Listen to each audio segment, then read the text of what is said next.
이슬람 예언자 무함마드를 풍자한 만화를 주제로 토론 수업을 했다가 희생된 교사를 추모하기 위한 집회가 프랑스 전역에서 수만 명이 참여한 가운데 열렸습니다. 프랑스는 학교 주변의 치안과 테러 대비 태세를 강화하고 테러 위험이 있는 200여 명을 추방하기로 했습니다. 암살은 동서고금을 막론하고 일어난다. 취수 희생으로 최대 효과를 볼 수 있어 주로 정치적, 사상적으로 영향력 있는 사람에게 많이 자행된다. 암살을 뜻하는 어세시네이션. 그 기원은 중동 최초 암살단 아사신에서 비롯된다. 11세기부터 13세기에 걸쳐 이란, 시리아, 팔레스타인 등지에서 활동했던 아사신은 수세기 동안 많은 사람에게 공포의 대상이었다. 오늘 뉴스멘터리 전쟁과 사람에서는 암살단의 시초가 된 아사신은 어떻게 만들어졌고 왜 사라졌는지 알아본다. 전쟁 없는 세상을 꿈꾸기에 전쟁을 공부합니다. 뉴스멘터리 전쟁과 사람. 안녕하세요. 허준입니다. 안녕하세요. 강희주입니다. 21세기에도 전쟁은 끊이지 않고 있습니다. 그런데 그중에서도 많은 사람들을 힘들게 하고 있는 것이 바로 암살, 테러 이런 게 아닌가라는 그림자 전쟁이라고도 하죠. 네, 영화나 게임 속에서나 들어봤을 법한 암살인데요. 이 단어만 들어도 오싹합니다. 네. 오늘은 이 오싹한 암살에 대해서 얘기해 보려고 합니다. 먼저 임용환 소장님, 태상훈 기자님 모셔보겠습니다. 안녕하세요. 안녕하세요.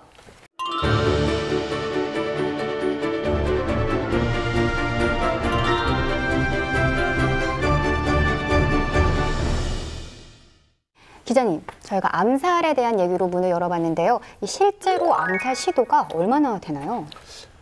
아프가니스탄, 이라크, 남미, 그리고 아프리카 등 제가 가본 분쟁 지역에서 암살은 거의 일상생활입니다.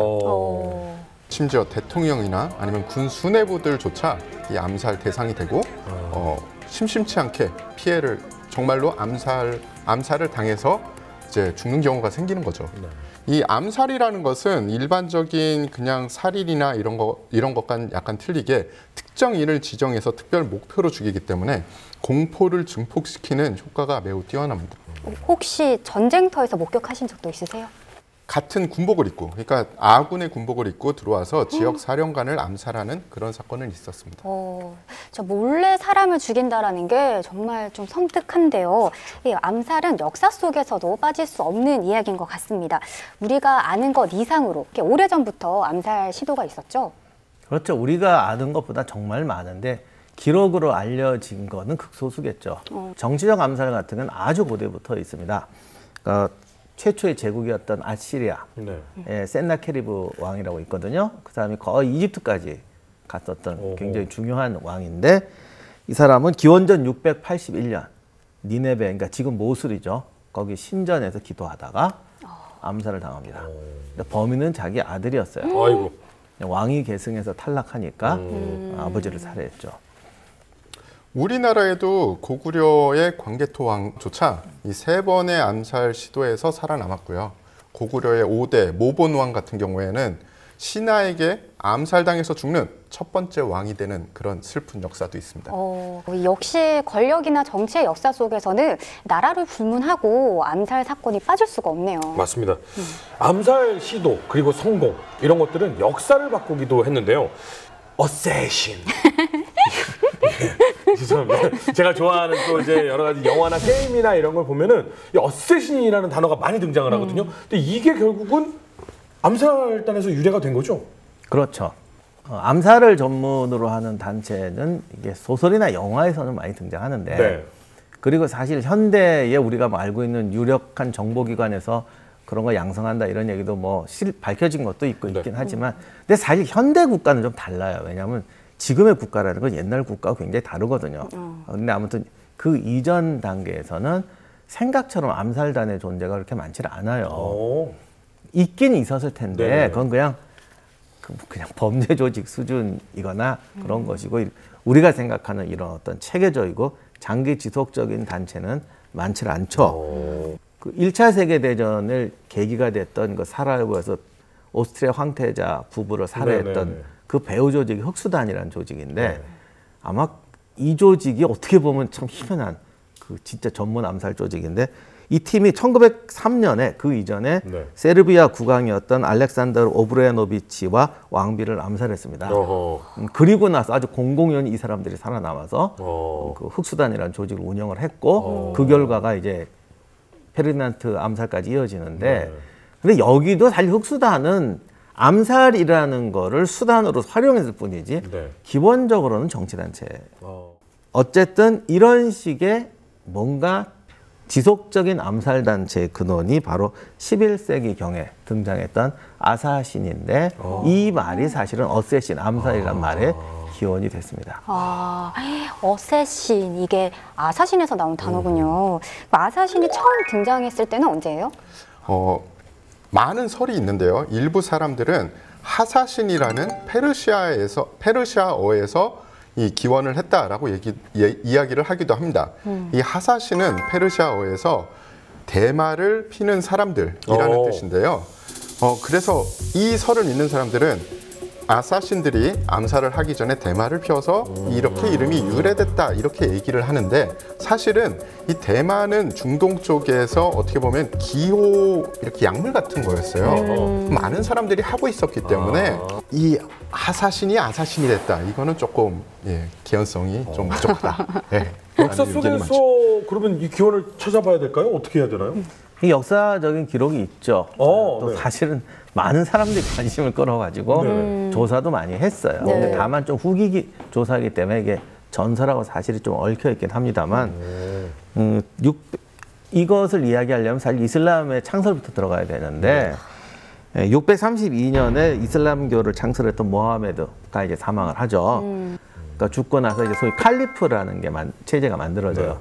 그러니까 칼리프는 그냥 정치와 종교의 황제인데 종교도 뭐 교주도 같이 하는 이런 체제인데 4대 칼리프가 알리가 모하메드의 사위였는데 이 사람이 661년에 암살이 돼요. 그리고 680년에 그 사람 아들도 시리아에 기거했던 우마이야드 왕조에서 암살이 됩니다. 간단히 말하면 이때 이미 정치적 내분이 있었거든요. 네. 그래서 일부 세력들이 떨어져 나오게 돼요. 알리를 추종하면서 네. 이쪽을 지금 시아파라고 하죠. 많이 들어봤죠. 순니파와 네네, 시아파. 시아파. 예. 시아파가 원래 떨어져 나온 사람들이라는 뜻이래요. 그래서 이슬람 세계에서는 순니파가 주류가 되고 시아파가 비주류가 됩니다. 지금도 시아파가 전 세계 무슬림이 한 20% 미만이라고 하네요. 그런데 이제 특정 지역에서는 시아파가 강한 나라가 있는데 네. 가장 대표적인 나라가 이란. 이란. 무려 90% 정도. 이라크도 거의 다. 옛날에는 또 시아파는 한 65% 정도라고 해요. 그런데 이게 원래 소수는 특징이 있잖아요. 좀 이렇게 단결력이 강해지고, 그렇죠. 네. 그리고 뭔가 자기들이 하는 수단을 정당화하는 게 왜 힘이 약하니까 우리는. 그래서 이제 뭘 해야 된다. 이러다 보니까 시아파가 좀 저항적이고 반항적이고 특히 종교적 체제가 많이 달라요. 그런 이렇게 종교적 지도자에 대한 이게 커요. 네네.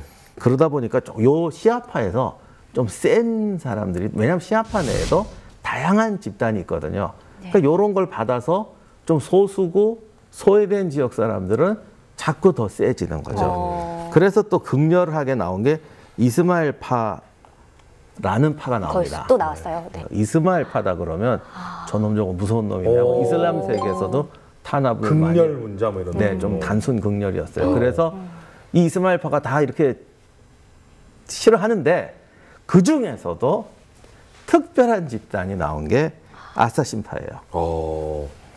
그래서 이제 진짜 무서운 거네, 그럼? 이스마일파를 추종하던 하산 이 사바라는 사람이 있는데 네. 이 사람이 창설한 게 아사신파입니다. 하산 이사바가 창시를 했는데 네. 이 하산 이사바가 그러니까 종교적인 정신적인 지주, 뭐 지도자 뭐 이런 느낌인 거잖아요. 교주 같은 느낌. 네. 근데 하산이라는 사람이 아사신은 왜 근데 만든 거예요? 맞아요. 근데 이 양반 일대기도 좀 복잡한데 정말 이 사람은 어디 교주 일생을 이렇게 보면 네. 교주나 빈라덴 좀 비슷하기도 하고 그래요. 정말 그 스타일이. 네.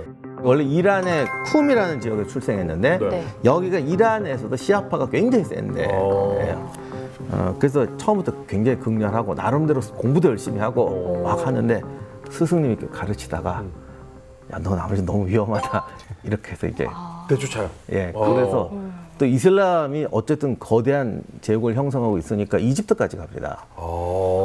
그래서 이렇게 정치 활동도 하는데 처음에 항상 보면 좀 쓰다가 쫓아내요. 그 지켜보니까 이거 안 되겠거든. 그러니까 돌격대장이 처음엔 필요한데 네. 쓰다 보니까 나도 다칠 것 같거든. 그래서 이렇게 하다가 점점 소외가 돼서 어디까지 가냐면은 카스피해 지역에 있는 어느 산악 부족한테 가게 돼요. 근데 이 사람들은 오히려 전통 이슬람도 아니었고 주변이 이미 이슬람 국가들이니까 피해받는 산악 소수 부족이었죠. 네. 그러니까 이런 사람들은 요즘 식으로 말하면 무슨 짓이든 하잖아. 우리의 생존을 위해서. 자기들 나름은 정당하죠. 네. 여기에 가서 이제 선교를 했더니 받아들이는 거예요. 뭔가를 아는 거지. 그러니까 이런 극렬한 사상은 사람을 설득하는 게 중요한 게 아니라 이 사상을 받아들이는 사람을 찾는 게 중요해요. 그치. 더욱이 이제 극렬한 사람들, 피해를 많이 본 사람들. 네. 내가 많은 피해를 봤기 때문에 그리고 우린 약하니까 비상한 방법을 써도 된다. 갚은 만큼 돌려줘야 된다. 이런 논리가 발생하게 되잖아요. 그래서 찾은 거, 둘이 만난 거죠. 어떻게 보면 중국의 청나라 말기에 유명했던 태평천국의 반란도 그 창시자였던 홍수찬이 선교를 하는데 아무도 안 들었어요. 네. 이 사람 거의 자살하려까지 했다고. 안 먹히니까. 근데 이렇게 가다가 그 지금 복건성에 있는 산악 부족한데 갔는데 그건 사실 중국 사람도 아니야 거기. 이 똑같은 거예요. 그쪽 사람들은 늘 한족한테 두드려 맞고 이렇게 우리는 소수 집단이 억울하게 산다 하는데 가서 이걸 했더니 확 넘어와서 그 마을이 사실은 태평천국의 핵심 세력이 된 거예요. 네, 근데 하산 이사바가 그러면 자신의 교리, 생각을 잘 흡수할 수 있는 집단을 만났고 그 집단은 또 마음속에 응어리도 있고 이제 강력한 집단을 만들어서 세력을 넓혀 나가는데 보통 이러면 어디 근거지가 되는 근본이 되는 곳을 다 지정하고 시작하거든요. 맞습니다. 하산이 여기저기 떠돌아다니면서 설교를 하고 세를 늘리고 있었지만 네. 근데 그거는 사실은 근거지가 없다면 네. 언제까지나 떠돌아다니면서 세를 규합할 수가 없잖아요. 그렇죠. 뭔가 어디 구심점이 있어야 네. 세를 규합을 해도 규합을 하겠죠. 그렇죠. 그래서 여러 군데를 눈여겨봅니다. 그런데 이 하산은 그냥 근거지만 있어야 되는 게 아니라 이 기존의 순위 정통파가 너무도 싫어하는 조직이었기 때문에 만약에 보안성이나 안전성이 없는 곳에 근거지를 만들면 셀주크 제국한테 공격을 당해서 바로 무너지게 될 수밖에 없었어요. 네. 그래서 하산이 선택한 지역이 안전성과 보안성이 확보된 곳이어야 되죠. 네. 그러니까 요새 같은 곳이어야 됐었던 겁니다. 네. 그래서 하산이 찾은 곳이 엘브루츠 산맥에 위치한 알라무트 성입니다. 알라무트 성은 그 독수리가 바위 위에 앉아 있어서 그 이름이 유래했다 할 정도로 굉장히 거칠고 험악해서 들어가는 진입로가 거의 한 곳뿐이 없대요. 그래서 공격자를 막는데 정말 천혜의 요새 같은 곳이죠. 이 성을 그러면은 뭐 하산이 어떻게 점령을 했냐 이것도 정말 재밌습니다. 보통은 성을 점령하려면 무력을 써야 되잖아요. 그렇죠. 근데 하산의 특기인 이 설교, 전도를 이용했습니다. 사실 성은 뭐 전쟁이 났든지 아니면 급변 사태가 일어나면 방어 거점으로 쓰지만 대부분의 생활은 섬 주변에서 이루어지겠죠. 그렇죠. 그래서 섬 주변에 생활하는 사람들을 한 명 한 명 설교를 해서 이 아사신파로 만든 겁니다. 어느 정도 설교가 끝내고 이제 자기한테 따르는 이 신도들. 믿는 자들이 네. 늘어나니까 이 핫산이 변장을 하고 성 안에 잠입을 합니다. 대단하다. 처음에는 그냥 그 상태로 활동을 했대요. 어허. 근데 나중에 이 성의 행정관이 이 핫산의 존재를 알아챘습니다. 하지만 그때는 벌써 손을 쓰기가 늦을 정도로 섬 안에 조력자들이 다 아사신파가 돼 있던 거죠. 그래서 성을 지키던 이 셀주크 제국의 관리가 손을 털고 나갑니다. 그러면서 성을 거의 무혈로 자기 것으로 만들고요. 네. 거기서 끝이지 않고 그 주변에 있는 땅들에 그리고 주변에 있는 지역을 계속 설교를 해서 넓힙니다. 근데 설교만 했느냐? 아닙니다. 이제 근거지가 생겼잖아요. 네. 설교를 해서 감언이설로 했는데 말을 안 들어. 그러면은 정복을 했습니다. 이제 무력을 동원하기 시작한 거죠. 발톱을 드러냈구나. 우선 핫산은 산중 노인이라고 불렸습니다. 알라오딘이라는 단어가 바로 그 산중 노인을 나타내는 단어인데요. 이 단어가 중동에서 넓게 쓰였느냐? 그건 아닙니다. 일부 지역과 이 십자군 관계자들만 썼던 단어예요. 그리고 나중에 이 산중 노인이라는 단어는 이 아사신파의 우두머리, 그러니까 두목이라는 뜻으로 쓰이게 되죠. 그 하산이 안전을 확보한 그런 근거지도 만들었는데 왜 암살단을 만드는 거예요? 아사신파의 최고의 무기는 종교와 이 힘을 이용한 암살입니다. 그래서 설교로 통하지 않으면 이제 암살을 이용해서 자기의 목적을 이루게 되죠. 아사신파는 아까 전에 말씀드렸듯이 이 뭔가 근거지가 있고 자기네들의 전통과 역사가 있는 뭐 이런 것이 없었어요. 그래서 이들이 쓸 수 있는 것은 재래식 군대를 이용한 이 전쟁이 아니라 비대칭 전략인 암살을 효과적으로 사용하는 게 가장 큰 그들의 힘이었죠. 그래서 아사신이라는 단어가 현대에 와서는 암살자를 뜻하는 단어가 됐는데요. 사실은 이 이후에 계속 그럼 아사신이 어떻게 됐나요? 이렇게 나오는데요. 네. 당시 아사신파에서 암살을 진행했던 사람들은 다이라는 명칭을 썼습니다. 다른 명칭이 있었던 완전 다르네. 다이는 믿는 자들이라는 뜻입니다. 아사신파에서 암살을 다이한테 명령을 하면 다이가 가서 그 목적을 이루는 거죠. 그런데 암살을 당한 입장에서 보면 믿는 자들이 중요한 게 아니라 아사신이 보냈어. 그렇게 돼서 결국은 암살은 아사신이 된 거죠. 영화에서 보면 이 암살자들은 이렇게 뭐 커가지고 직업으로 갖는 게 아니라 그렇게 키워지는 거잖아요. 그렇죠, 그렇죠. 이 아사신이라고 하는 암살자들은 어떻게 만들어졌어요? 이게 꼭 정확한 기록은 아닌데 네. 근데 굉장히 이게 상징성, 의미는 있는 네. 내용들이에요. 그러니까 소작농의 아이를 데려다가 궁중에서 키운다. 그리고 이제 여러 나라 말을 가르친다. 그리고 항상 절대 복종. 그리고 종교니까 수장의 말을 거역하면 너는 구원을 받을 수 없다. 뭐 이렇게 하고 그러면서 어느 날 이제 그렇게 아이가 재능이 있고 할만하면은 수장이 뭐 황금 단도를 주면서 내가 죽이라는 사람을 죽여라 뭐 이렇게 한다는 거죠. 물론 이거는 약간 들어갔어요. 왜냐하면 죽이는데 황금 단도를 갖고 다니면 어떻게 죽여? 그럼 피를 자기가 죽어. 근데 대신 이게 굉장히 의미는 있습니다. 이 기록이 맞다가 아니라 이 기록 배후에 있는 어떤 심리적 방법은 다 맞아요. 예를 들면 이 사실 종교가 필요한 게 아니고 왜 이게 종교가 개입을 하냐면 세상을 어떻게 보는 눈이 필요해요. 근데 종교를 믿으면 세상을 훨씬 다원적으로 보는 경우도 있고 반대로 극단적으로 보게 되는 경우도 있어요. 이걸 보통 극렬한 종교라고 그러죠. 그러니까 제일 중요한 건 세상을 이분법적으로 보고 단순하게 보는 게 중요해요. 그리고 그걸 또 못 견디는 사람들이 있어요. 그걸 찾아내야 돼.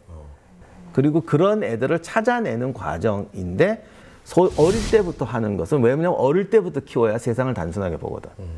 근데 그래도 안 보는 애들이 있어요. 그런 건 이제 속가되고 뭔가 과한 정의감이나 특별한 사명감이 있는 애들. 요게 이제 뭐 천국에 간다라는 말이 사실 천국에 간다고 해서 암살 못 합니다. 왜냐면 천국에 가는 게 왜냐면 신앙생활 잘해도 천국 갈 거 아니야.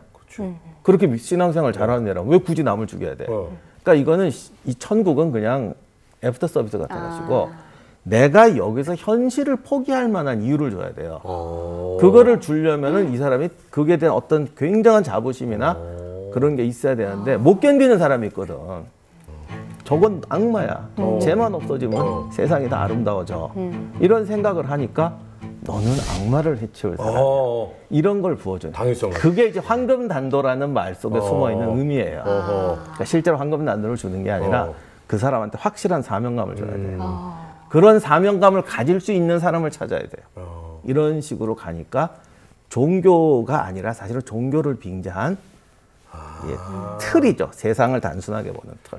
그래서 사실은 그 영화나 이런 걸 보면은 약간 그 당위성을 잘 심어줄 수 있도록 부모가 없는 고아를 데려다가 맞아. 막 키우면서 머릿속에 막 한 가지 이념을 막 주입을 시키는 일도 있고 굉장히 받아들이기 좋은 환경을 만드는 게 바로 그 당위성을 잘 심기 위해서군요. 네, 그런 것도 있는데 또 사실 고아가만 갖고 되는 건 아니고 왜냐하면 이걸 위해서는 명분이 필요하기 때문에 사실은 고아라기보다는 더 고아일 수도 있지만 네. 내 말은 가장 중요한 거는 어떤 특정 집단 나랑 가족처럼 지내는 어떤 약한 핍박받는 공동체가 있단 말이에요.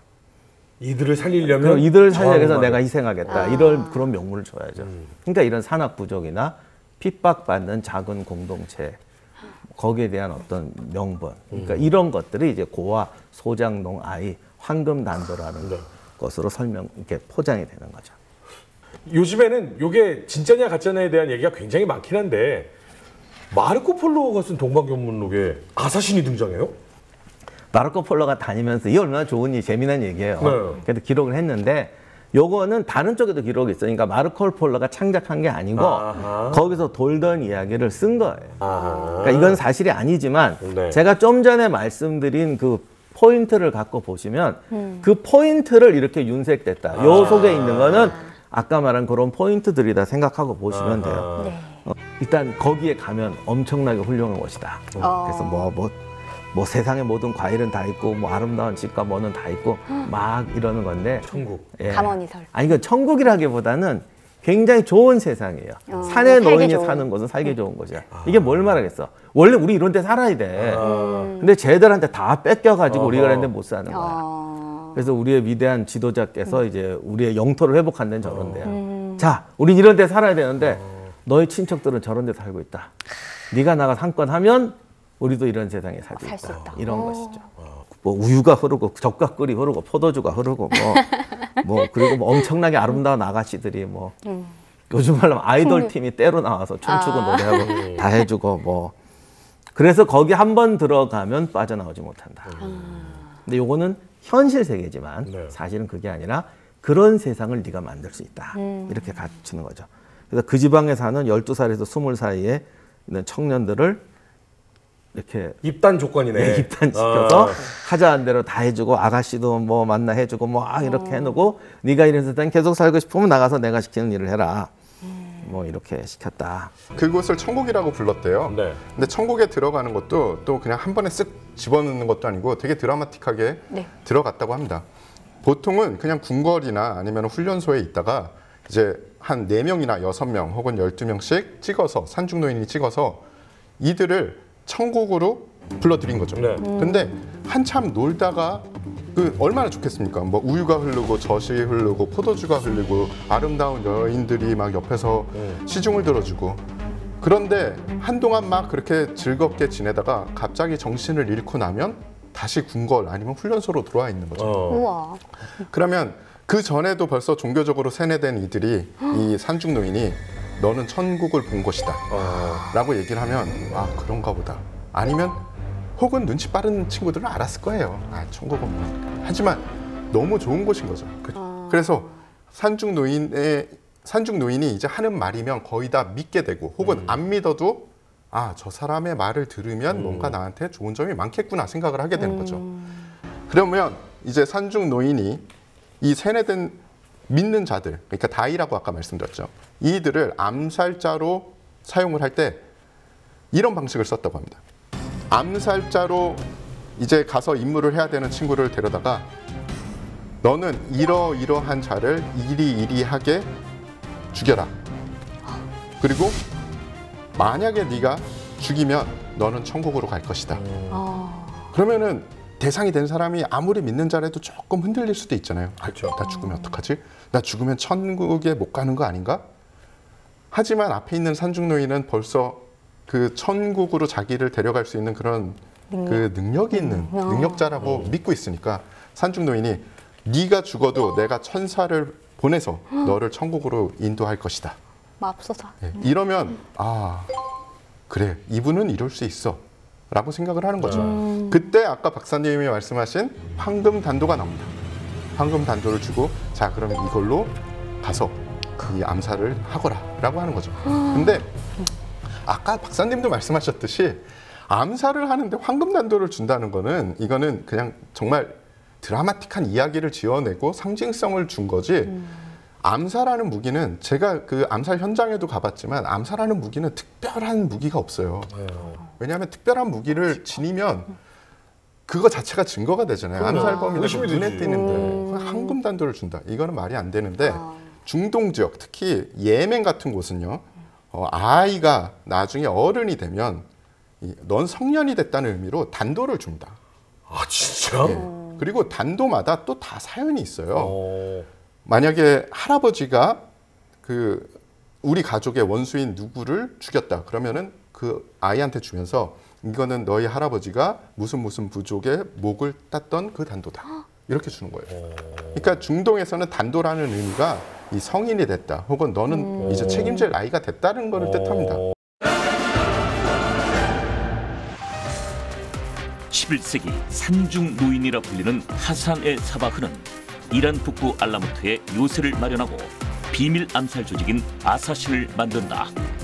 아사신은 엄격한 규율과 훈련을 통해 암살자를 양성한다. 하산의 사바흐는 조직원에게 암살 임무에 성공하면 천국에 갈 수 있다는 믿음을 준다. 모든 준비가 끝난 조직원에게 암살용 황금 단도를 주고 세상 밖으로 내보낸다. 아사신은 일반 서민을 죽인 적은 없어요. 언제나 목적이 있게 딱 하나의 대상을 상대로 죽였습니다. 다른 무기, 만약에 여러 명 부수적인 피해를 만들 수 있는 무기를 썼으면 그러니까 화살이나 이런 건 빗나갈 수 있잖아요. 네네.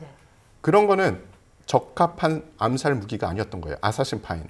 왜냐하면 아사신은 가서 바로 죽일 수 있는 그런 딱 하나의 목적만 부수적인 피해 없이 죽일 수 있는 그런 무기가 필요했던 거죠.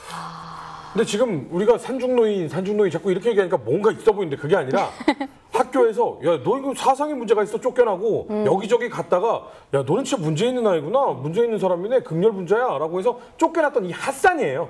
이 핫산이 이제 산중노인이라고 본인이 이제 지정을 해서 맞아. 이 아이들을 꼬셔가지고 아주 못되게 교육을 한 내용이에요. 되게 굉장히 아주 의미 있는 우화 이렇게 느끼면 안 됩니다. 근데 이 아사신이 탄생을 하면서 사실은 많은 지도자들 이 위협을 겪게 되었죠? 처음부터 아사신파는 수니파랑은 병립을 할 수 없는 조직이었습니다. 그렇죠. 수니파도 아사신파를 너무너무 싫어했죠. 네. 그래서 그 아사신의 처음의 공격 목표는 수니 정통파 셀주크 제국의 관리 혹은 종교 지도자였어요. 어허. 그렇게 해서 최초로 암살당한 사람이 생깁니다. 네. 셀주크의 재상 니잠 알무크라는 사람이에요. 1092년 10월 16일 날 라마단 금요일 날 이 니잠 알무크는 그때는 이 라마단이 거의 끝나는 금요일이면 사람들이 좀 이렇게 몰려 있고 막 이러는 그렇죠. 그런 상황이거든요. 군중들하고 있다가 자기 여성들이 있는 쪽으로 이동하다가 이 암살자에게 공격을 당해서 이 일격에 그냥 피살이 됩니다. 이 공격으로 셀주크 제국은 너무 놀랐어요. 세상에 제국의 재상을 암살해? 이게 뭐야? 그러면서 파악을 해보니까 아사신파인 거죠. 아사신파가 정말 정말 나쁜 세력으로 나오기 전에 최고로 나쁜 세력은 그리스 이단자들이었습니다. 근데 이제 아사신파의 암살로 순위가 바뀌어요. 참 무서운 게 지금 사실 그렇지만은 제가 오늘 추리소설에서 본 건데 네.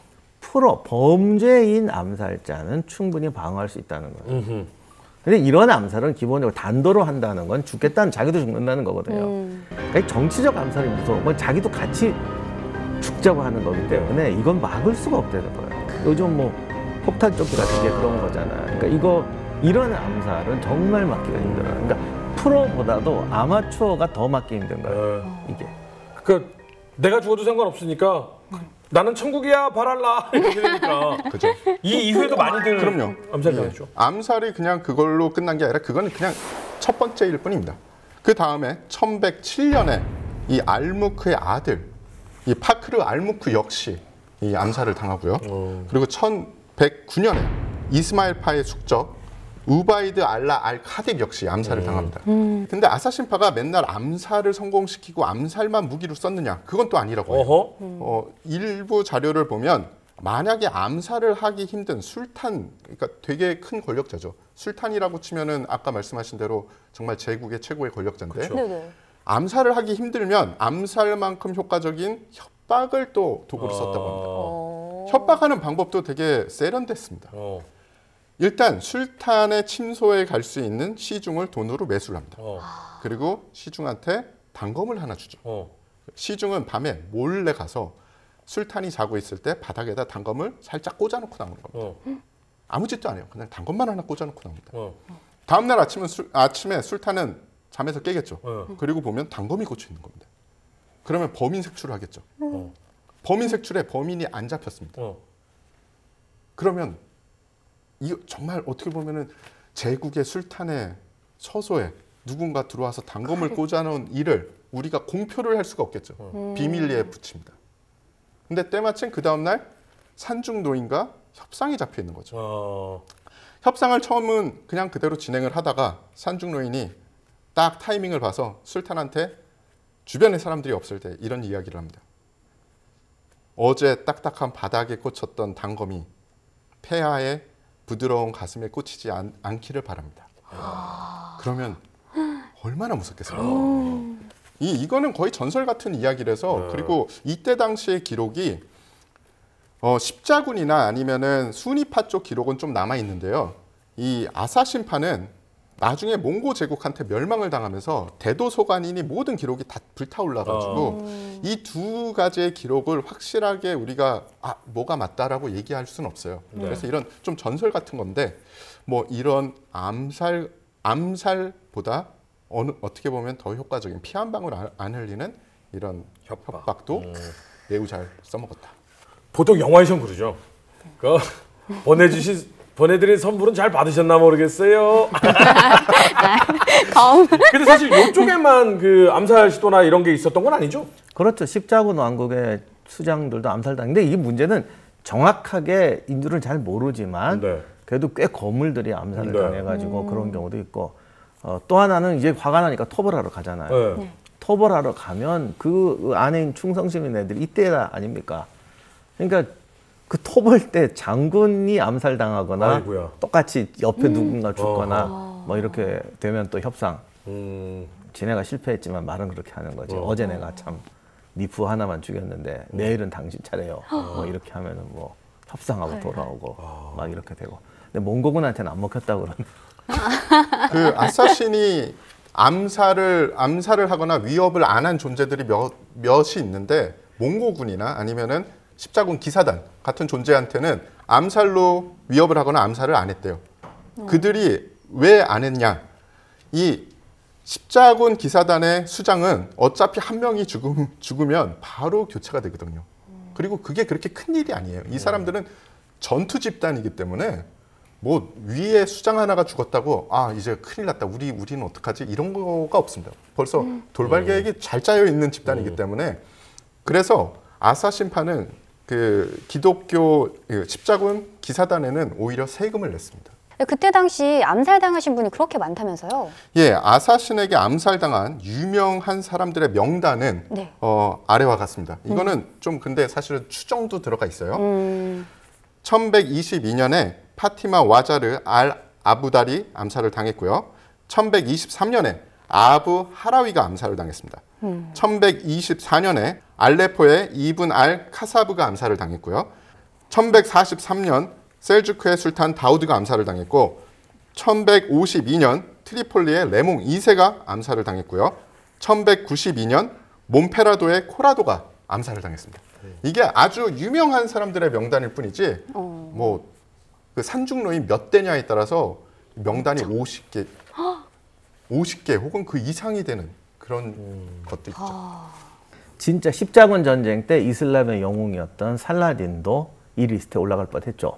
올라간 뻔이군요. 살라딘. 두 번이나 공격을 당했는데 이게 한 번은 경호원들이 꽤 많이 죽었고 두 번째는 찔렸어요. 살라딘.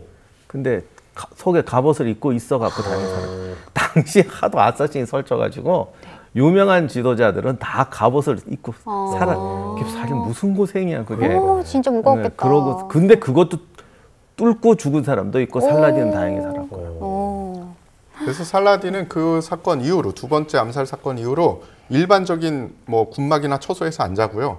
특별히 이 나무로 탑 모양의 처소를 만들어서 거기서 혼자 잤다고 합니다. 근데 권력자들은 보면 주위에 경호원도 항상 많고 잘 때도 지켜주잖아요. 근데 어떻게 암살이 이렇게 성공적인 거예요? 그 일례를 조금 설명하는 이야기가 이 1332년 십자군 원정에 앞서서 프랑스의 필립 6세가 받은 이 아사신에 대한 보고서가 하나 있습니다. 그 내용을 보시면 네. 아 이들이 어떻게 암살을 했고 어떤 존재구나가 조금 드러나죠. 아사시는 저주와 천벌을 받을 것들이다. 그들은 자기를 팔아치우고 사람의 피에 굶주린 자들이다. 그들은 대가를 받고 무고한 사람을 죽이며 생명이나 구원 같은 것은 신경 쓰지 않는다. 다른 나라의 몸짓, 옷, 말, 관습 행위를 모방하며 마치 악마처럼 천사의 모습으로 둔갑한다. 결국 이 보고를 한 사람이 이 이야기를 아르메니아 지역을 여행하고 와가지고 보고서를 만든 거거든요. 이 보고를 받고 왕이 물었습니다. 그러면 어떻게 하면 나는 보호를 받을 수 있겠는가? 이 사람이 답한 건 이거예요. 왕 주변의 모든 사람의 뒷배경을 철저히 조사하십시오. 한 명도 빠짐없이 조사하십시오. 그리고 만에 하나 혹은 뭐 그 어떤 의문스러운 점이 있으면 절대 옆에 두시면 안 됩니다. 그것만이 왕을 지킬 수 있을 겁니다. 라고 보고를 했습니다. 그럼 못한다는 얘기죠. 그렇죠. 사람도 아마 못 쓸 겁니다. 그러면. 근데 원래 모든 정치적 암살은 이런 무슨 영화에서 보듯이 킬러가 들어가는 게 아니고 다 주변 사람이 하는 거거든요. 근데 이 아사신이 무서운 게 바로 그 주변 사람을 잠복시킨다는 거예요. 그러니까 평소에 충성스럽게 뭐 주방장, 시종, 경호원 그쵸. 이런 사람들이 어느 날 변하는 거죠. 근데 사실 그 인도의 인디라 간디 수상도 암살당했지만 경호원이었잖아요. 알렉산더 아버지 필립 2세도 자기 경호원한테 암살당했죠. 그러니까 근데 문제는 이게 아사신이 일부러 잠복시킨 애들이 몇 년이고 그런 데 가서 위장을 한다는 건데 보통 사람 같으면 그러다 보면 정도 들거나 맞아. 아니면 이 세상이 좋은 세상, 이 사람 나쁜 사람도 아닌데 이런 생각을 하게 되는데 네. 저 보고서에 왜 악마 같으니라고 그러냐면 얘들은 여기 살아도 안 바뀐다는 거예요. 그리고 정체가 탄로나면 바로 자결해버린다. 이런 것들이 오늘날 영화나 드라마에서 많이 원용이 되지만 사실 그런 사람을 만들어내는 게 절대 쉽지 않아요. 그렇죠. 절대 인위적으로 못 만들고. 그래서 이 집단이 정말 악마의 집단. 그러니까 살라지도 화가 나서 없애려고 그랬는데 못 없애거든요. 그러니까 그만큼 그러니까 어떻게 보면 그게 무서운 거지. 산에 놓인 옆에는 뭐 그런 게 아주 중요한 거는 절대적으로 변하지 않는 애들이 있다는 거. 근데 아무리 그렇다고 해도 이렇게 길러내기 어려운 아사신과 그 뭐 다이들을 길러내고 그리고 많은 암살을 저지르면 모든 이들의 타겟이 될 수밖에 없잖아요. 그러면 몰락할 수밖에 없을 것 같은데 몰락은 어떻게 되나요? 크게 한 두 가지 이유가 있습니다. 그 셀주크 제국의 공격을 계속 받아왔고요. 또 하나는 이 몽골 제국의 공격을 받게 됩니다. 네. 이 순서대로 말씀을 드리면 1219년에 이 징기스칸의 군대가 이슬람 깊숙이 진격을 합니다. 네. 1227년 징기스칸이 사망을 해요. 그러면서 잠깐 휴식기를 갖게 됩니다. 네. 1240년 다시 몽골 제국이 이 서부 이란까지 점령을 하고 그 여세를 몰아서 그루지아, 아르메니아, 메소포타미아 지역까지 이 진격을 해요. 네. 그리고 정말 드라마틱한 일이 1255년 아사신 본거지에서 벌어집니다. 뭐요? 당시에는 5대 산중 노인인 알라 알딘이 네. 이 산중 노인으로 있었죠. 네. 그런데 어느 날 밤 자신의 처소에서 암살을 당합니다. 아유. 아, 산중 노인이? 전 세계 최고의 암살 집단의 수장이 자신의 처소에서 암살을 당합니다. 이야. 무섭다 진짜. 그럴 수밖에 없죠. 왜냐하면 처음에는 핍박받는 사람들이 모이는데 힘을 쓰고 권력을 쓰고 이러다 보면 그리고 이게 각지에 나가서 이렇게 하다 보면 결국은 이쪽에도 갈릴 수밖에 없게 되는 거예요. 이제 이권이 생기잖아. 맞아. 이권이 없을 때야 쟤네들만 죽이면 우리가 같이 산다지만 이제 방법이 노선이 달라지게 되거든요. 이쪽으로 가자, 저쪽으로 가자 이런 게 생길 수밖에 없어요. 그래서 알딘이 이 사망을 하고요. 그 뒤를 6대 이 루크 알딘이 받게 되죠. 근데 루크 알딘은 처음부터 병약했대요. 지도자의 그런 모습이 없었던 거죠. 1258년 이란을 괴멸시킨 몽골 제국 군대는 바그다드까지 진격을 합니다. 바그다드의 칼리프가 좀 저항을 해보려고 하나 이 몽골군에는 전혀 상대가 되지 않았어요. 결국 2월 20일 바그다드의 칼리프와 그의 친척들을 최대한 찾아낸 몽골 제국군이 그들을 한 번에 처형을 해버립니다. 이로써 1500년간 수니파 수장이었던 아바스 왕조가 몰락을 하게 되죠. 아사신파에는 이제 선택권은 딱 두 가지뿐이 없었어요. 끝까지 싸우다가 저는 다 죽어버리느냐, 아니면 항복을 하고 좀 좋은 조건으로 좀 협상을 하느냐. 결국 그들이 정한 거는 자, 그냥 항복을 투항을 하고 그리고 좋은 조건으로 협상을 하자. 루크 알딘이 그러면 항복을 하는 걸로 했으니 성을 버리고 투항하라고 아사신파에 명령을 내리죠. 그러면서 성은 철저히 파괴가 돼요. 이때 남아있던 아사신파의 기록도 같이 다 파괴가 됩니다. 그러면서 어떻게 보면은 우리가 아사신파에 대해서 더 알 수 있었던 자료들이 그때 다 유실이 돼버리죠. 예. 이제 몽골 제국군에는 이 알맹이 빠진 아무것도 쓸모없는 루크 알딘이라는 존재가 남아있었죠. 그는 이 항복을 하고 이 몽골 제국군에 좀 잘 보이고 하면서 몽골 제국의 큰 손님으로 몽고에 있었어요. 근데 쓸모가 없어졌는데 뭐합니까? 다시 그래 너 집으로 다시 가. 이렇게 된 겁니다. 가는 길에 몽골 제국 군대한테 이 루크 알딘과 그의 시중들은 사막에서 흔적도 없이 처형을 당합니다. 그러면서 아사신파가 역사의 뒤안길로 사라지게 됩니다. 아사신파는 사라졌지만 이름이 남았죠? 네, 어쌔신이라는 단어가 14세기쯤에 유럽에서는 이제 돈을 받고 사람을 죽이는 사람, 암살자, 암살이라는 단어로 쓰이게 됐다고 하네요. 아사신파는 사라졌지만 갑자기 떠오르는 생각이 요즘에 뉴스에 심심치 않게 등장하는 어떤 암살 조직, 테러 조직 뭐 이런 뉴스들을 많이 보잖아요. 언뜻 닮아있다라는 생각이 들거든요. 맞아요. 맞습니다. 암살이나 협박을 이용하고 자기의 목적을 달성하기 위해서면 그 어떤 수단과 방법을 강구하지 않는 점은 똑같죠. 게다가 종교를 이용하고 종교로 세뇌를 시킨 다음에 무기화한다. 이 점도 똑같습니다. 차이점은 물론 존재합니다. 아사신파는 딱 정해진 사회 지배층 혹은 자신의 종교를 반대하는 종교 지도자만 표적으로 했어요. 일반인들은 공격을 하지 않았습니다. 그리고 사용한 무기조차 단검. 그러니까 부수적인 희생자를 만들 필요 없다. 나는 그냥 이 사람만 죽일 거야. 이게 목적이었어요. 네. 하지만 IS는 가장 많이 사용하는 무기조차 틀리죠. 그들이 제일 많이 사용하는 것은 IED라고 합니다. 급조 폭발물이라고 하죠. 이 폭발물은 이 폭발력이 굉장히 커서 아주 큰 IED가 터지면 몇백 명이 죽습니다. 네.